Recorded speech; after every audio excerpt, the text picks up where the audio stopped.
Hello, fellow artists. This is Linda Riddle, and it's a good time for art. Today, we'll begin to explore contour drawing. Contour drawing is a great way to learn how to look. Now, of course, we're looking at things all the time, but I'm talking about a special way of looking. I'm talking about looking at things the way an artist would look at things, and exploring them in a very deliberate way. In contour drawing, we are using line and nothing else. Often it's a continuous line. We're using line to describe the outlines or the edges of our subject, and maybe sometimes some of the internal lines too, like these leaves have little veins going through the middle, so I included those in my contour drawing. Contour drawing is challenging. We have to concentrate really hard and be patient and work slowly and carefully. At first, some of our contour drawings might seem a little distorted or out of proportion. Please don't worry about that. That is part of the process of learning how to draw. The more you stick with it, the more confident you'll become, and the more accurate your drawings will become as well. Today, we'll be using things that we find in nature as the subject for our contour drawings. I always find it inspiring to look at the work of other artists, especially their drawings. And so before we get started, we'll look at some drawings by some very famous artists of things in nature. They won't all be contour drawings, but I think it will just be fun for you to see how carefully these artists observed nature in their drawings. You probably know about the Italian artist Leonardo da Vinci thanks to this famous painting, the Mona Lisa. Leonardo was also a scientist. His drawings of plants show how carefully he observed nature. We can see small lines called cross-hatching used to create shading in this drawing. But the strong lines around the edges of the plant emphasize its contours. You can see Leonardo's attention to detail in this drawing of a lily. This simple sketch of a flower shows that a drawing does not need to be complicated to be beautiful. Vincent van Gogh was a Dutch artist who is among the most famous and influential figures of Western art. You might be familiar with his painting Starry Night and his paintings of sunflowers. His drawings of plants show that he was looking very carefully at what he was drawing and recording every detail. Each of these drawings is distinctive, and you can see that he was observing and drawing one particular plant. Henri Matisse was a French artist known for his use of color and his fluid drawing style. His paintings and gigantic cutouts reflect a love of nature. Matisse's drawings capture the essential shapes of plants with simple flowing lines. In this print of flowers, you can see that the vase is not perfectly symmetrical. Something to remember as you make your own contour drawings. This drawing shows Matisse's careful observation of magnolia flowers, and this one shows how he was able to convey his subject with confidence and simplicity. Ellsworth Kelly was an American artist known for his hard-edge paintings exploring line, contour, and form. His sensitive contour drawings of plants show that he was also a keen observer of nature. Using nothing but line, this drawing clearly describes a calla lily, and this one a woodland plant. This drawing of a sunflower shows how carefully the artist was looking and drawing exactly what he was seeing. The most important thing about contour drawing is looking, looking, looking. I've selected a leaf from my garden for my drawing, and I think it's a good idea to just pick one thing to start with. You wouldn't want to start out by trying to draw the whole entire garden, although you can work up to that. I've picked one leaf. It's actually kind of a complicated leaf, but I thought it was very interesting. And when I do my drawing, I'm going to be spending at least 90% of my time looking at the leaf, and only a very small percent of my time looking at the paper that I'm drawing on.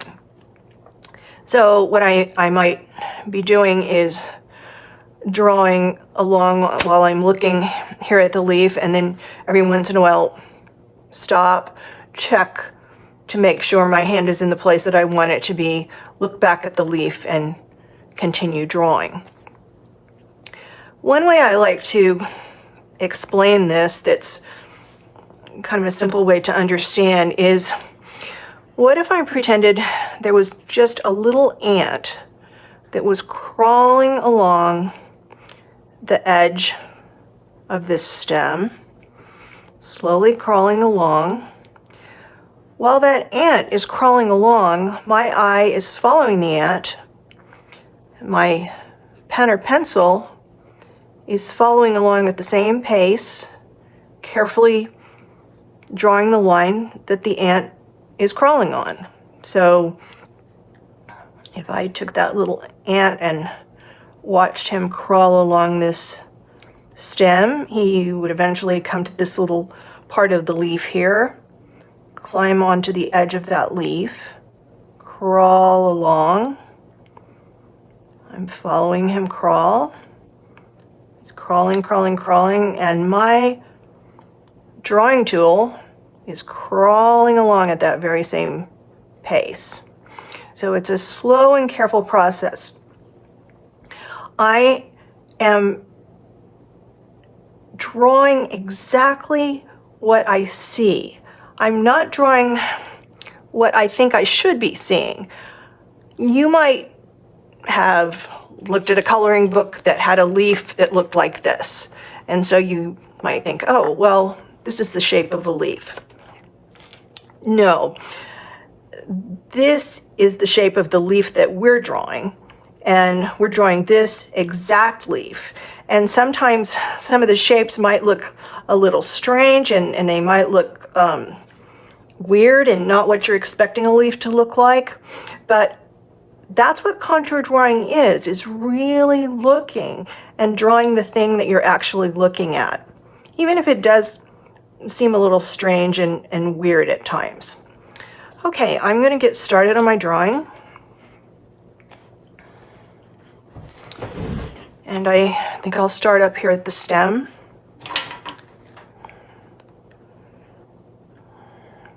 Oh, and one thing before I start, I should say, since I'm sitting in a chair, I'm seeing this leaf at a slightly different angle than you're seeing it. So in some ways, the drawing might come out a little differently than what you're expecting. And also, I'm not going to do a perfect job drawing the leaf, so there will be some differences. All right, I'm just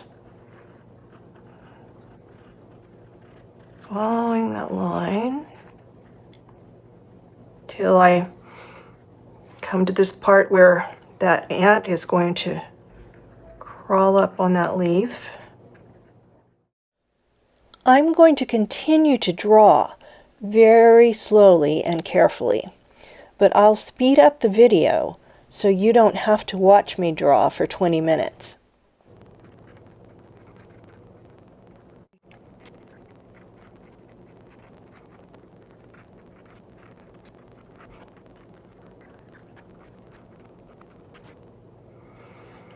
One thing that can be troubling sometime when you're trying to draw something like this is not completely flat. Some parts of it are overlapping and coming forward, just don't even worry about that. Don't even think about it. Just draw along the contour lines and it will come out fine.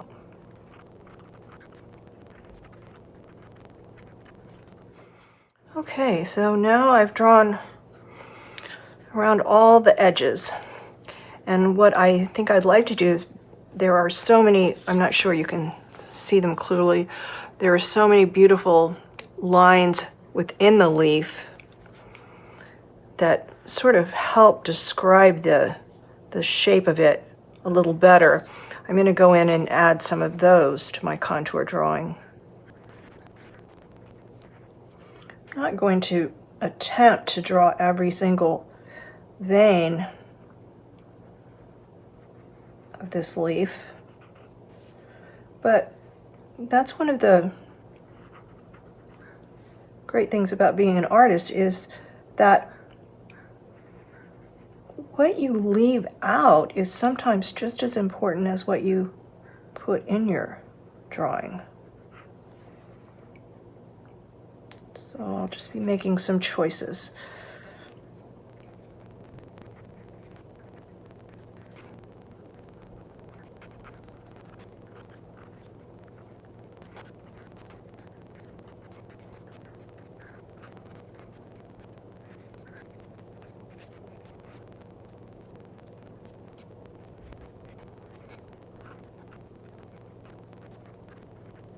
So this is my finished drawing of the leaf that I found in my garden, and I have learned so much from looking so carefully at the edges and the veins, and I think it's helpful in many ways. First of all, it's a great exercise to improve my observational skills and my drawing skills. And on top of that, looking so carefully at this one leaf has just given me a greater appreciation for the intricacy and the beauty of nature. Another thing that's great about nature is it's pretty forgiving when you're doing your initial drawings.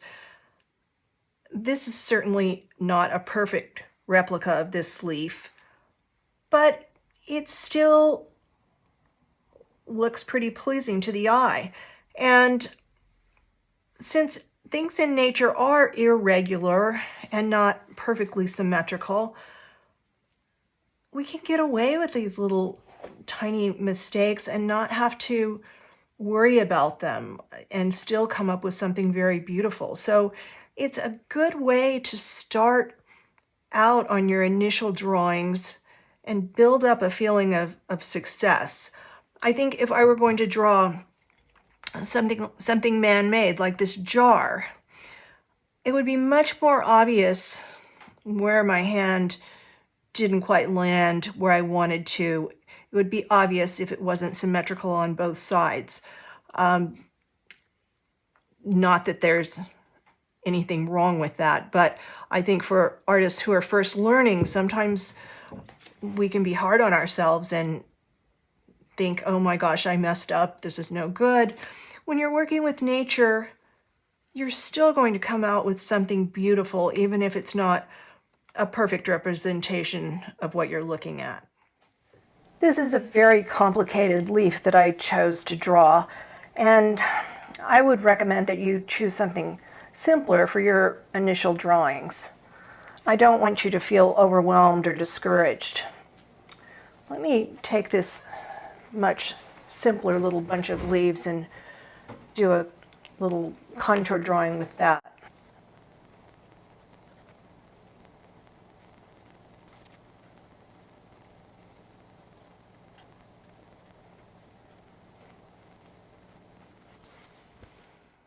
This is a contour drawing I made of a hydrangea in my garden, and as you can see, things can start getting pretty complicated with everything overlapping and so forth.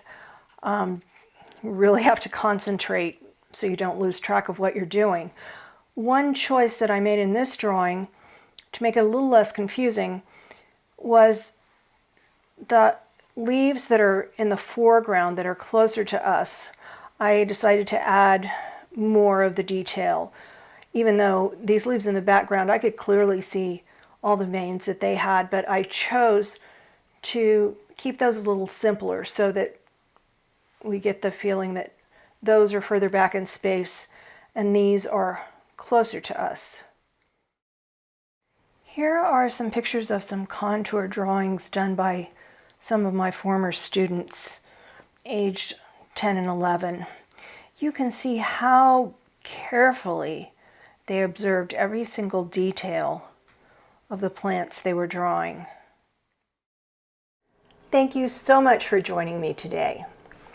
I encourage you to draw every single day. It's great if you can get yourself a sketchbook of some kind, because all your drawings will be collected in one place. And it's really fun to flip through it from time to time and notice all the progress that you're making. You can share your drawings with all of us at #GoodTimeForArt. If you enjoyed this video, give it a like, and please subscribe to my YouTube channel. That's all for today, but remember, it's always a good time for art.